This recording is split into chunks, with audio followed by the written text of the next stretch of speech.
Pada video kali ini saya kembali ingin ngobrolin tentang bola, tetapi bukan tentang sepak bola nasional atau tim nasional Indonesia.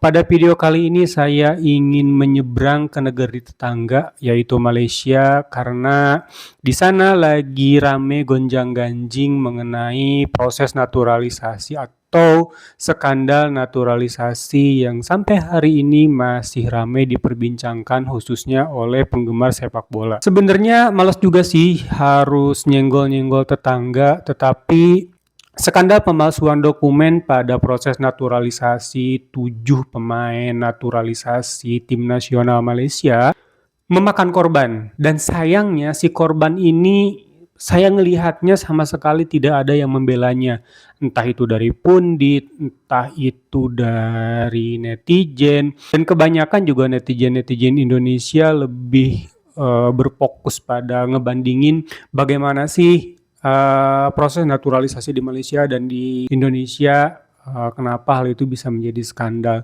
Pada video ini saya ingin lebih menyoroti siapa sih korban sebenarnya dari skandal ini. Akhir-akhir ini saya ngelihat baik itu netizen Malaysia ataupun netizen dari Indonesia lebih fokus menyerang atau menyalahkan pihak otoritas Federasi Sepak Bola Malaysia karena dinilai tidak teliti, dinilai tidak transparan dalam proses naturalisasi, khususnya 7 pemain naturalisasi yang sedang menjadi skandal saat ini. Saya ngelihat Federasi Sepak Bola Malaysia saat ini lebih fokus untuk menyelamatkan dirinya sendiri dan terlihat sekali ingin mengorbankan individu-individu tertentu dengan menyebutkan bahwa skandal ini bermula dari kurangnya teliti individu-individu tertentu dalam proses atau ketika sedang melakukan pengajuan proses naturalisasi.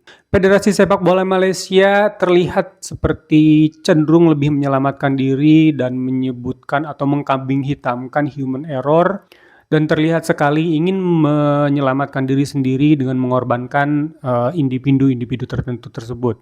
FIFA juga sama, sanksi yang dirilis oleh FIFA ternyata beratnya itu lebih berat kepada pemain dibandingkan kepada federasi sendiri. Yuk kita bandingkan. Sanksi kepada Federasi Malaysia atau kepada asosiasi atau Federasi Sepak Bola Malaysia itu hanya berupa denda sebesar 7,2 miliar. Dan saya yakin federasi sebesar Federasi Malaysia masa sih gak mampu untuk membayar denda sebesar itu atau sekecil itu. Tetapi coba bayangkan sanksi kepada pemain. Pemain dilarang atau pemain kena skor selama 1 tahun dari semua kompetisi resmi yang dinaungi oleh FIFA.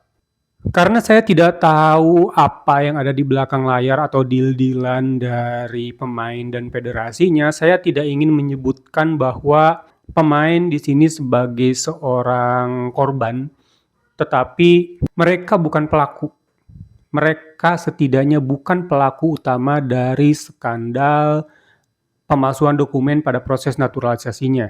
Namun sayangnya, hukumannya ternyata paling berat. Pemainlah yang mendapatkan hukuman paling berat. Sanksi kepada federasi tidak lebih dari sebatas angka yang diyakini mampu untuk dibayar. Sedangkan sanksi kepada pemain itu adalah skor. Bayangkan seorang pemain sepak bola harus berhenti bermain sepak bola dari kompetisi resmi selama 1 tahun penuh.